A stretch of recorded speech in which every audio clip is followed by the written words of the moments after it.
O texto já está no mural. Nós vamos fazer a leitura de Romanos capítulo 12, vou ler o versículo 1 e versículo 2, depois iremos para o versículo 9 em diante. Diz assim: rogo-vos, pois, irmãos, pela compaixão de Deus, que apresenteis os vossos corpos em sacrifício vivo, santo e agradável a Deus, que é o vosso culto racional. E não sede conformados com este mundo, mas sede transformados pela renovação do vosso entendimento, para que experimenteis qual seja a boa, agradável e perfeita vontade de Deus. O amor seja não fingido, aborrecei o mal, apegai-vos ao bem.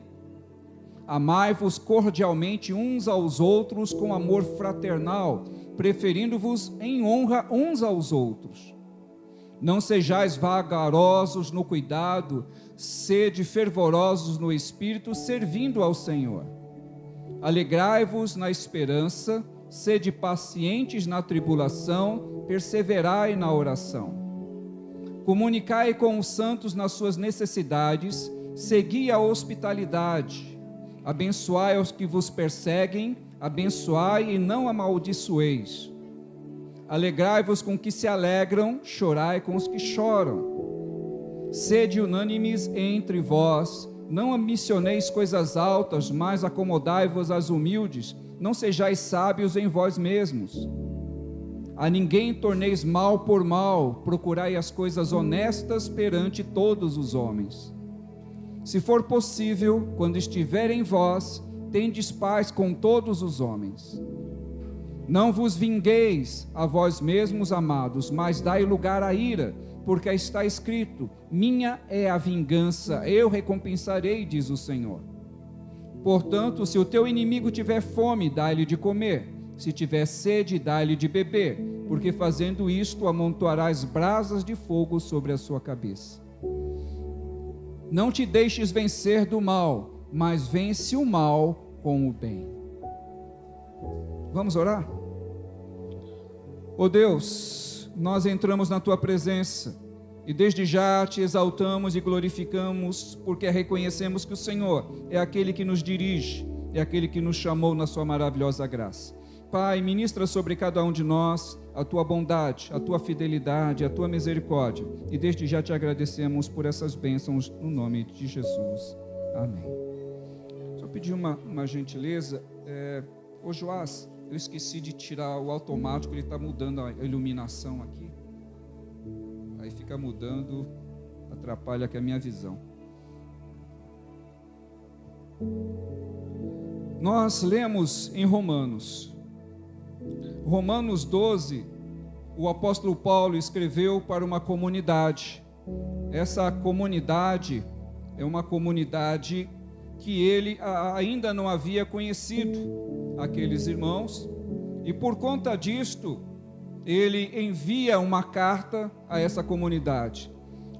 Roma, naquele período, seria como o lugar, seria a capital do mundo antigo.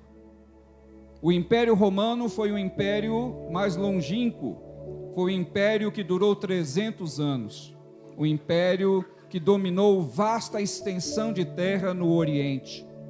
E no período em que Paulo escreve, já havia uma decadência no Império Romano.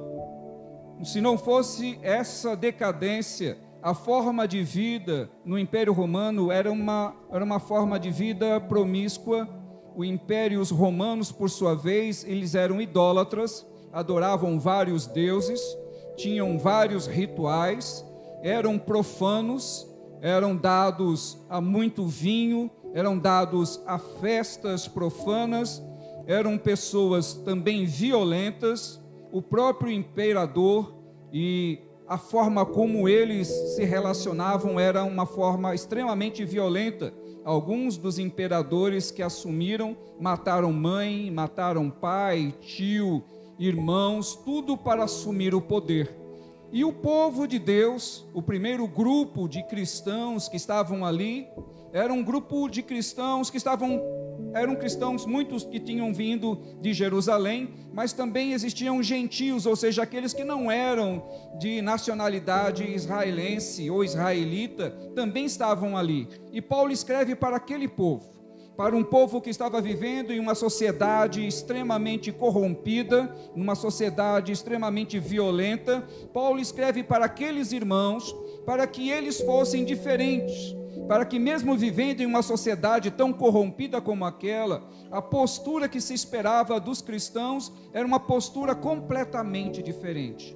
Nos dias atuais, não se faz diferente. Nós vivemos em um país capitalista, um país onde também há muita liberdade e também uma forma de vida de alguns que são levados a ter uma vida também promíscua, a ter uma vida dissoluta, ou seja, uma vida de rebeldia, uma vida de entrega aos vícios. Nós vivemos em um país onde nós temos festas que duram dias e onde a grande maioria dos brasileiros sabe que são festas que é regada a muita violência, regada também à promiscuidade, ao álcool, à desordem, e tudo isso, infelizmente, acomete o nosso país. Um país que tem como bandeira, há alguns anos atrás, o nosso país era considerado um país cristão. Mas já fazem bom tempo que o nosso país não tem mais uma religião oficial. O Brasil é um país laico. Anteriormente, o Brasil era um país que poderia se dizer que era um país católico, era um país cristão. Mas já não temos mais essa prerrogativa, ou seja, mais esse título de um país dado como cristão. É um país onde a religião, ela não é oficial em nosso país. Diferente dos países do Oriente Médio, onde a religião, o islamismo, não é somente religião, mas é tudo para esses países. No Islã, não faz diferença entre governo, entre religião, tudo é uma coisa só.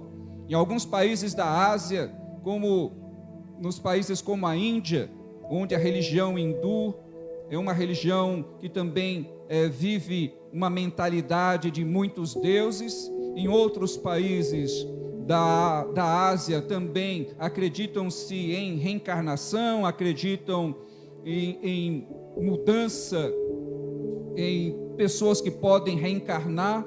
Então, o mundo em que nós vivemos é um mundo onde há uma grande confusão nessa área religiosa. E não bastasse isto, também no nosso país existem confusões dadas até mesmo no mundo evangélico, no mundo cristão, onde algumas religiões dadas como cristãs também vivem de uma forma dissoluta, de uma forma corrompida e enganando também a grandes multidões. Bom, esse é o pano de fundo do escrito de Paulo para aqueles irmãos. E o que eu tenho para vocês essa noite, para nós compartilharmos, é o versículo 2. Ele vai ser o nosso versículo-chave para a ministração dessa noite. E o versículo 2, na versão Almeida atualizada, diz assim: e não vivam conforme padrões deste mundo, mas deixem que Deus os transforme pela renovação da mente, para que possam experimentar qual é a boa, agradável e perfeita vontade de Deus. Quando Paulo escreve isto, como eu já fiz a introdução para vocês, o pensamento do apóstolo era para que aqueles cristãos tivessem uma postura diferente da postura que a população normal teria. Nós também, como cristãos, também desejamos e nos posicionamos nesse mundo com uma postura diferente, com a mentalidade diferente daquilo que o mundo aceita, daquilo que o mundo acha normal, daquilo que ninguém estranha mais o comportamento. Com o passar dos anos, muitas coisas foram se alterando na sociedade brasileira. Foram se aceitando muitas coisas que no passado eram rejeitadas. Mas com o passar dos anos se tornou normal, se tornou comum, ninguém estranha. Muitas coisas que não eram tidas como normais. Mas para o que e qual é o padrão que se espera dos cristãos para esse século. Quando Paulo ele escreve, e quando ele escreve também para Timóteo, Paulo envia uma carta para Timóteo, quando esse Timóteo estava em Éfeso, e Paulo escreve para o seu filho na fé, dando a ele alguns direcionamentos. E dentro desses direcionamentos de Paulo para Timóteo, ele inclui também essa atitude e esse comportamento. Então, Paulo escreve a carta de 1 Timóteo, capítulo 1, verso 18, diz assim: esta é a demonstração que faço a você, meu filho Timóteo, segundo as profecias que anteriormente foram feitas a respeito de você, que firmado nelas, combata o bom combate. Verso 19. Mantendo a fé, a boa consciência, que por alguns, tendo rejeitado a boa consciência, vieram a naufragar na fé. O que é boa consciência? Boa consciência é a habilidade de percebermos as nossas vivências com o ambiente e as pessoas de forma proveitosa, útil e honesta. É a capacidade que temos de diferenciar e entender o certo do errado, e desta forma escolhermos sempre o correto. Então Paulo, ele não esperava nada diferente de Timóteo. Ele esperava que Timóteo, seu filho na fé, se comportasse de uma forma que ele, Timóteo, fosse exemplo para aquela comunidade. E isto, amados irmãos e igreja, é o que se espera. Não um comportamento apenas religioso, não apenas uma postura religiosa. Quando eu me refiro à religiosidade, eu quero dizer aquilo que é aparente. Muito da religiosidade no mundo evangélico, durante muito tempo, dizia respeito às vestes. Eu, quando criança, vivi em igrejas que eram mais rigorosas no usos e costumes, e muitas coisas eram proibidas pela liderança, e principalmente para as mulheres, que existiam muito mais regras em relação a cabelo, que não deveria cortar cabelo, não deveria usar joias, não deveria usar salto, e um monte de outras regras, porque se julgava que essas regras, elas fariam uma diferença muito grande entre aquilo que o mundo aceita e aquilo que Deus aceita. E com o passar dos anos, algumas regras, elas foram caindo em desuso, porque foi se percebendo que mesmo em lugares onde se usavam regras tão rígidas, aquilo que não era regra, aquilo que não se levava em consideração, a igreja praticava.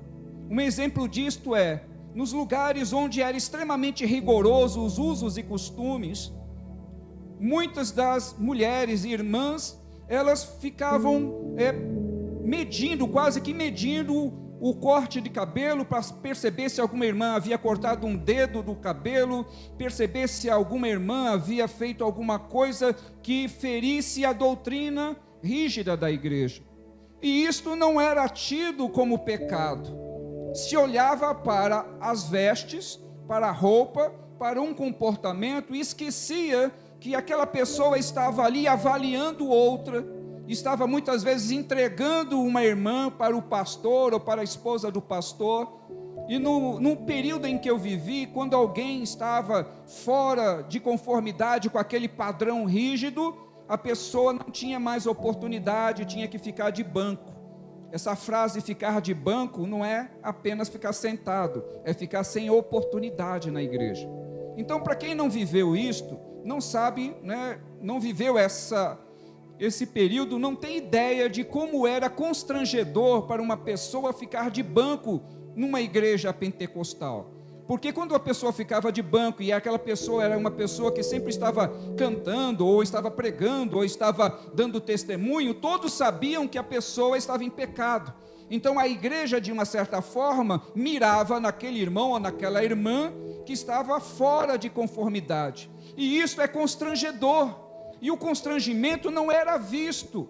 E olha bem, irmãos, nós acabamos de ler uma lista que Paulo estava citando para que os irmãos amassem uns aos outros. E amar significa não constranger. Amar significa não colocar uma pessoa em situação que ela fique incomodada, fique desconfortável. Mas isto não era levado em consideração. O que se levava em consideração era o rigor, era a rigidez do sistema. Hoje, algumas denominações continuam ainda com muita rigidez. E esquecem que o amor é o principal elemento que se deve ter numa igreja. Nós ainda temos algumas manifestações no meio cristão que não se comunicam, igrejas que nem mesmo dão a paz para outros porque não se consideram irmãos, não se consideram cristãos por conta de usos e costumes, por conta de hábitos, e isso tudo não é visto como um erro, não é visto como um pecado, não é visto como uma falha, e incorre no erro de não lerem os evangelhos e não entenderem os critérios pelos quais nós somos chamados. Quando Paulo escreve no verso 9 de Romanos 12, ele diz assim: o amor seja sem hipocrisia, odeie o mal e apegue-se ao bem. O que é hipocrisia? Hipocrisia é quando alguém coloca dificuldade para outro, ou diz que faz determinadas coisas, ou exige determinadas atitudes e a pessoa mesmo não pratica aquilo. É como um pai ou uma mãe que diz para um filho que é pecado mentir, é pecado você pegar algo de alguém, e o pai e a mãe mente descaradamente na frente dos filhos, manda o filho mentir para um parente, fala que fulano ligou, diga que eu não estou. Se fulano vier me cobrar, olha, fala que o papai e a mamãe não estão em casa. As coisas, né? E aí ao mesmo tempo o pai diz para o filho: olha, você não pode mentir, que mentir é pecado, mentir é errado. Mas o pai e a mãe pode, o avô pode. Isso se chama hipocrisia. E o que eu estava colocando aqui no início para vocês é que no mundo evangélico também existem posturas de hipocrisia. Que são essas posturas? Como eu citei, as posturas que dizem respeito a muitas exigências, como se essas exigências, elas demonstrassem a santidade. Irmãos, a santidade, é óbvio que nós temos que ter uma conduta correta. Nós, como cristãos, temos que vestir de uma forma honesta, de uma forma singela, de uma forma simples e de uma forma decorosa. Não é certo um cristão vestir roupas que trazem constrangimento. Não é certo uma mulher que se diz cristã vestir roupa escandalosa, ou andar de forma escandalosa, ou fazer coisas que chamem a atenção. Isso é indecoroso. O cristão deve ser uma pessoa que tenha um comportamento honesto e um comportamento que não traga constrangimento a quem quer que seja. Deve ser muito constrangedor alguém ter que conviver com cristãos que têm dupla personalidade, que vivem no modelo dentro da igreja e fora da igreja tem um comportamento desregrado, tem atitudes desonestas, não pagam o que compram, não cumprem com a sua palavra, são pessoas que não têm um comportamento digno de ser chamado cristão. O nosso comportamento, irmãos, ele é avaliado sim, a nossa forma de ser também deve ser santa, e o que Paulo estava falando é para que aqueles irmãos que estavam vivendo naquela sociedade, eles fossem diferentes do comportamento daquela sociedade. E o que nós temos para nós hoje, aquilo que aparentemente é normal para algumas pessoas, mas se você sabe que esse comportamento, essa atitude é uma atitude que não condiz com a vida de um cristão, não condiz com o comportamento de alguém que se diz ser cristão, então isso não serve para nós. Nós temos que andar e viver de uma forma digna daquele que nos chamou. Quem nos chamou é Jesus Cristo, e Ele andou nesse mundo de uma forma digna, e aqueles que Ele chamou também andaram de uma forma digna. Então nós também temos que ter esse comportamento, e a nossa vivência exige isso de nós. Então, amados irmãos, a liberdade que o Espírito nos dá, a liberdade que nós temos no Espírito, é exatamente para nós termos uma consciência lavada, uma consciência transformada, uma mente moldada pelo poder do Espírito Santo de Deus. Quem deve moldar a minha mente e o meu coração não é o mundo. Não é o mundo que vai ditar o que é certo e o que é errado para nós. Quem dita o que é certo e o que é errado para nós é o Espírito. É Ele quem nos guia, é Ele quem nos orienta. Então a palavra, ela vem para nos orientar, para nos posicionar. Nós não somos melhores do que ninguém, muito pelo contrário. Nós somos chamados, exatamente fomos chamados, por quê? Porque o Senhor teve misericórdia de nós. Não porque nós fôssemos melhores, mas muito pelo contrário, porque nós estávamos perdidos, estávamos na fila para a condenação. O Senhor achou por bem nos tirar e nos lavar, e agora nós somos lavados no sangue do Cordeiro, para podermos viver essa vida, não mais como nós vivíamos outrora, mas vivermos agora para que a glória do Senhor resplandeça em nós. Então o comportamento do cristão que se espera, não é apenas nas vestes, mas principalmente na forma de falar, na forma de agir, na forma de se comportar. Por quê? Porque nós somos aqueles, amados, que estamos agora nesse mundo representando a Cristo. As pessoas não sabem, não viram quem é Jesus, mas elas podem conhecer Jesus através da sua vida. Elas não viram Jesus falar, mas através da sua fala, através do seu comportamento, essas pessoas podem conhecer a Jesus. Elas podem se apaixonar por Jesus, porque elas podem olhar para você e ver, poxa, se essa pessoa, ela é transformada, e eu acho tão bem essa vida, esse comportamento, seria bom que isso acontecesse na minha vida. Amados irmãos, como eu já citei e continuarei citando, porque faz parte do enredo da minha fala, lembrar de coisas do passado. Quando criança, eu observava quando os cristãos iam para a igreja. Quando eu comecei a ir para a igreja e minha mãe se converteu, eu já tinha mais ou menos 8 anos de idade. Foi quando minha mãe passou pelo processo de conversão e nós começamos a ir para a igreja. Mas antes disto, a minha mãe não ia para a igreja. Mas quando criança eu observava quando os cristãos passavam em frente da nossa casa e iam para a igreja. Eu observava o comportamento desses cristãos, a forma deles agirem, a forma deles se vestirem, e como criança eu já achava muito bonito aquilo. Eu achava muito bonito a formalidade, né? E eram igrejas como igrejas históricas, como a Assembleia de Deus, que os irmãos se vestem mais formalmente. A grande maioria coloca terno, gravata, né? Não importa o calor que esteja, vai todo mundo de terno para a igreja.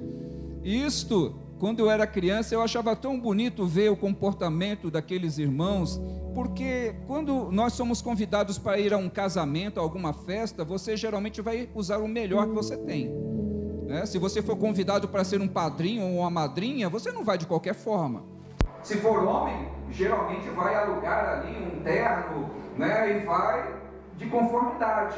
Então eu sempre entendi que para ir para a casa do Senhor, eu também deveria ter o meu melhor, usar o meu melhor. E eu, quando criança, eu achava bonito aquilo, porque eu já entendia que aqueles homens e aquelas mulheres estavam usando o seu melhor. Agora, depois de adulto, eu comecei a trabalhar na região da Avenida Angélica. A Avenida Angélica em São Paulo é uma avenida onde grande parte da população é judia. E eu trabalhava aos sábados, e os judeus não trabalham aos sábados.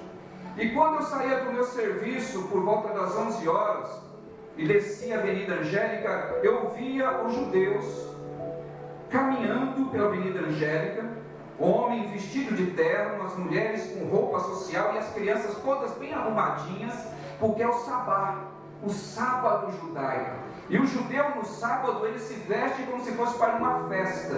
Eles não cozinham, não vendem, não compram, não dirigem. Então geralmente eles vão para um restaurante.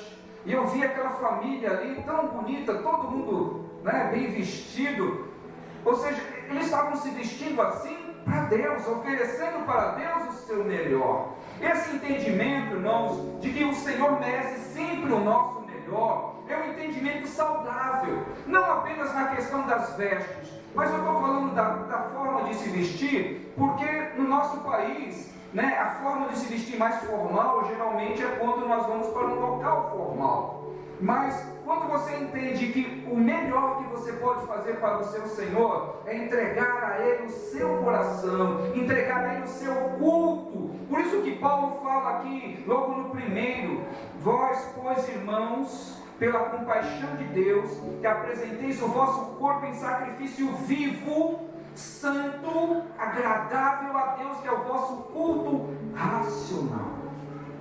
Culto racional significa que nós estamos aqui não apenas por força do hábito, nós estamos aqui e deveríamos estar por conta de que nós amamos a esse Deus e desejamos oferecer a Ele o nosso culto de louvor. Então, quando nós estamos aqui, amados irmãos, tudo que a igreja faz, tudo aquilo que a igreja propõe, tem a ver com adoração. Então, quando eu me comporto juntamente com o povo que louva a Deus, eu não me comporto diferente, eu me comporto como aqueles que amam e adoram o seu Senhor. E nós vivemos aqui em uma sociedade, nós não temos o hábito de roupas formais, mas se a igreja tivesse esse hábito, então nós estaríamos com roupas mais formais, mas não é o hábito. Isso já foi caindo em desuso na grande maioria das igrejas.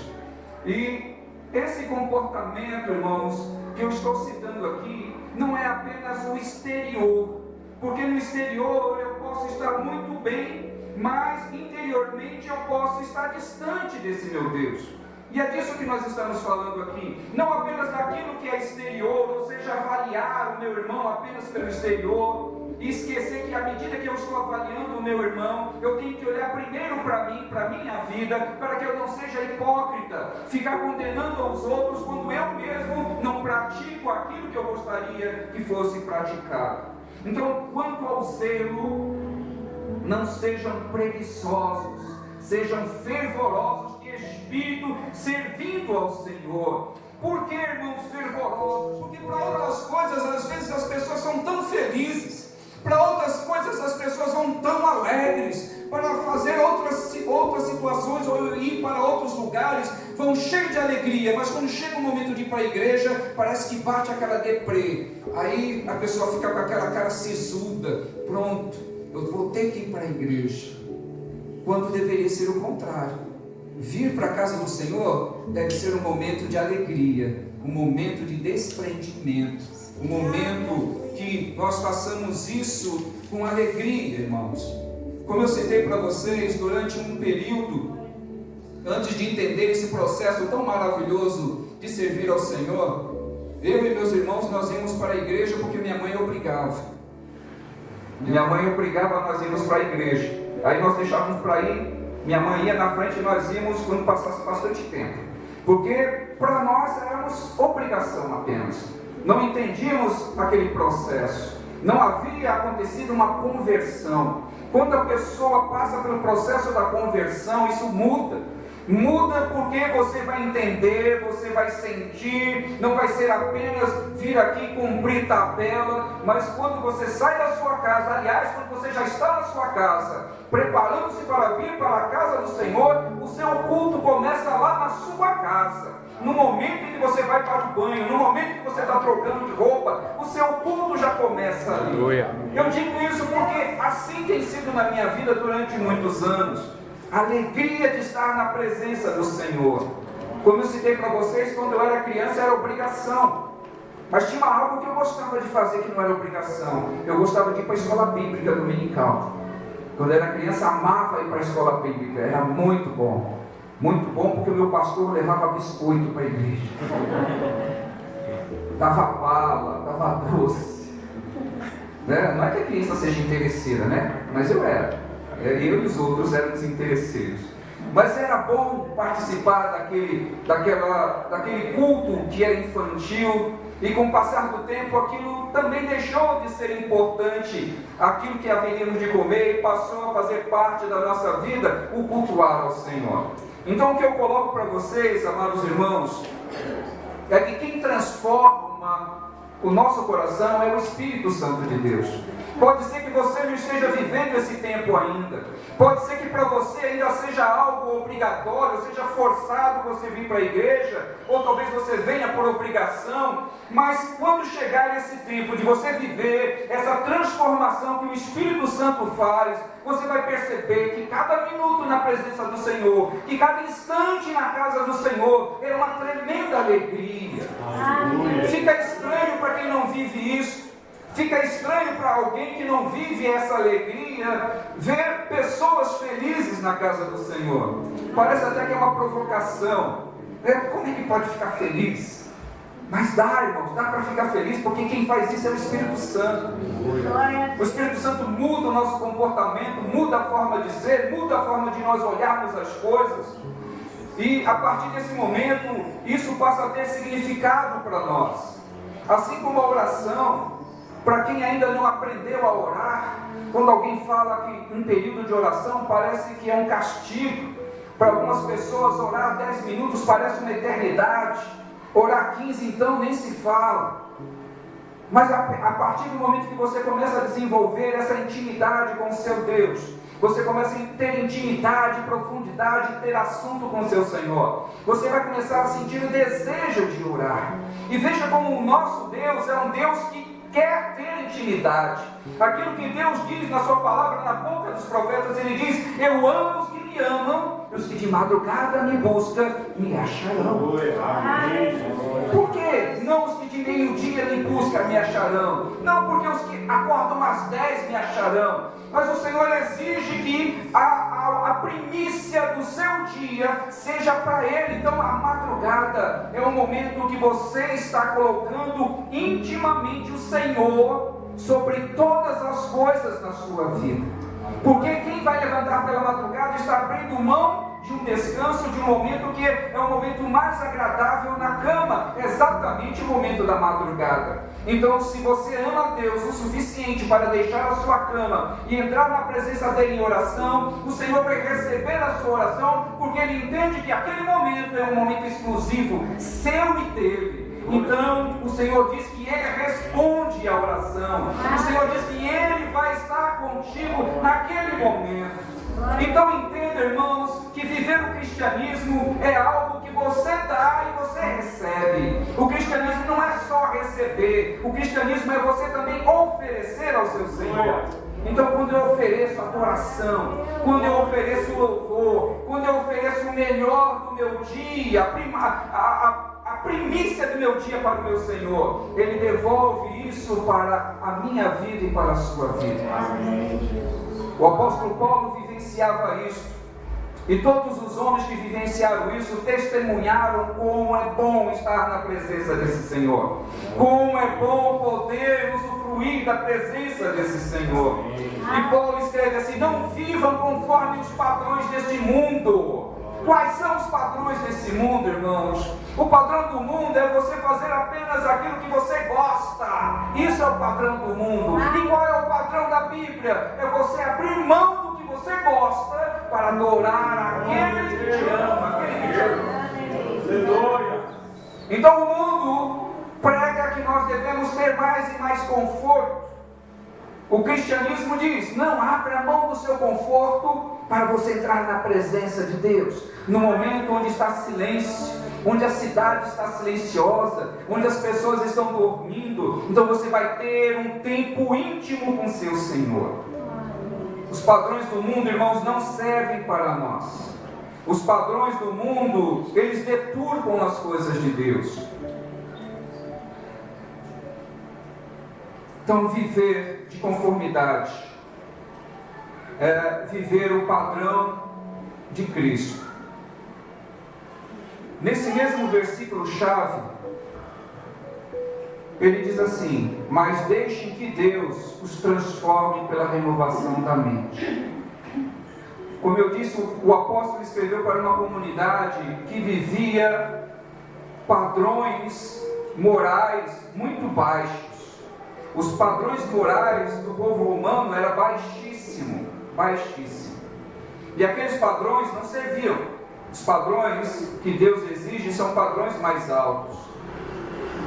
Então hoje, irmãos, por conta dessas mudanças, A sociedade, ela vive de uma forma completamente distante daquilo que Deus deseja. Aquilo que Deus quer para os seus é que você e eu coloquemos diante dele a exclusividade que ele tem na nossa vida, ou seja, a primazia que Deus tem. Ele é a nossa referência. O tempo é dele. Na realidade, nós não somos donos de coisa alguma. Nós somos apenas mordomos. Não somos donos de coisa nenhuma. Tudo, aliás, que nós viemos a comprar, envelhece, deteriora, fica obsoleto, as coisas vão mudando, vão deteriorando. Mas aquilo que você constrói no mundo espiritual é o contrário, vai se solidificando, vai aumentando, vai ampliando, vai se tornando melhor a cada dia. Olha que coisa, que referência extraordinária. Se você tem um tempo com Deus, se você consegue acordar um pouco mais cedo, se você tem um momento de oração mais íntima com o Senhor, no dia seguinte você vai ter mais desejo, você vai ter mais tempo com esse Senhor. Quanto mais você estiver perto desse Senhor, mais a tua mente vai ser transformada, mais a tua mentalidade vai ser mudada, mais a tua fala vai ser transformada, mais você vai parecer com Cristo, mais Ele vai transformar o seu coração, mais moderado você vai ser, mais manso, mais humilde. Olha quantas bênçãos o Senhor promete. Mas o que é que o mundo promete? O mundo promete violência. O que nós temos visto? Violência e mais violência. Nós vivemos em um país extremamente violento. Todos os dias, homens estão aí matando as suas esposas, as suas companheiras. Mães matando filhos. Avós também. Todos os dias temos esses noticiários, violência e mais violência. E que o mundo prega?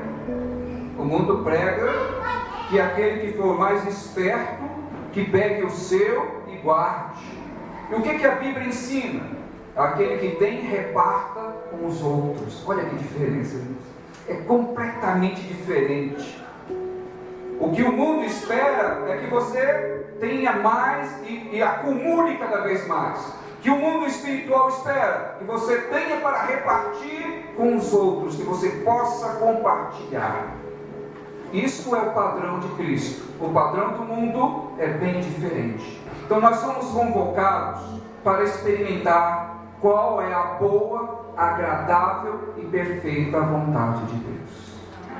Esta é a palavra do Senhor para nós esta noite. Você e eu experimentar qual é a boa, perfeita e agradável vontade de Deus. Não a tua, não a minha, mas a vontade de Deus. Porque se eu fizer a vontade de Deus e essa vontade de Deus prevalecer, eu vou ter essa experiência, você vai ter essa experiência que está reservada para aqueles que são chamados para viver uma vida transformadora, para viver um espectro totalmente diferente, para ter uma mente completamente evoluída, para entender, enxergar e ver as coisas que o Senhor reservou para aqueles que o amam. O Senhor reservou coisas extraordinárias para aqueles que o amam, para aqueles que o buscam. Então o Senhor tem algo especial para você. O Senhor reservou algo especial para a tua vida, e Ele espera que você entre na presença dEle, que você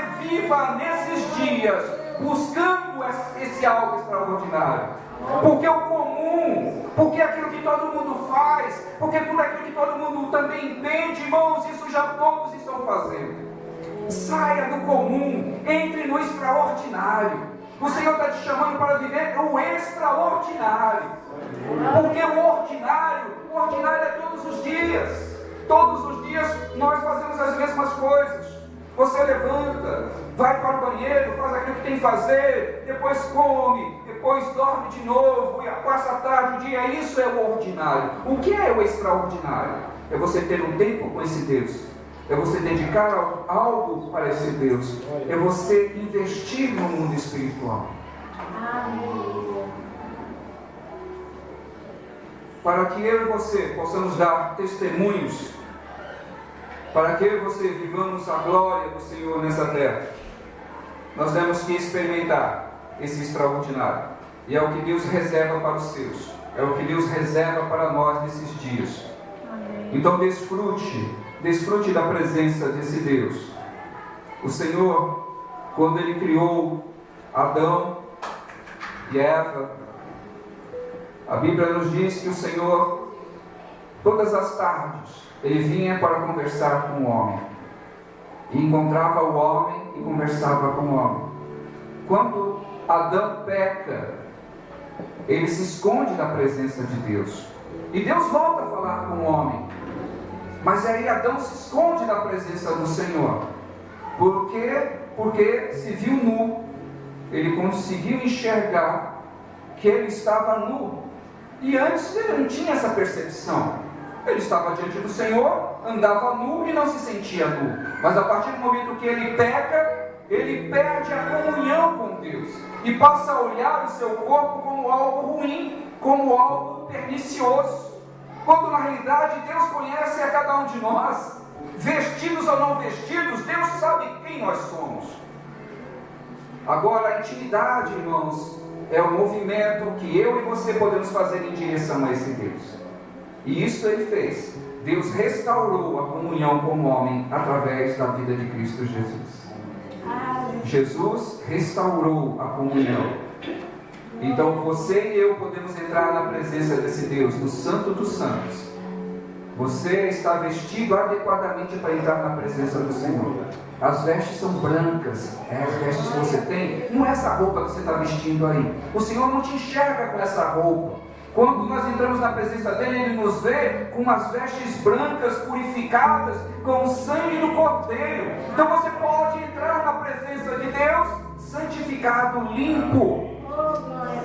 Você vê que maravilha, irmãos? É assim que Deus vê o seu povo. E é assim que Ele deseja que nós entremos na sua presença. Essa é a palavra do Senhor para a sua vida. Guarde, preserve.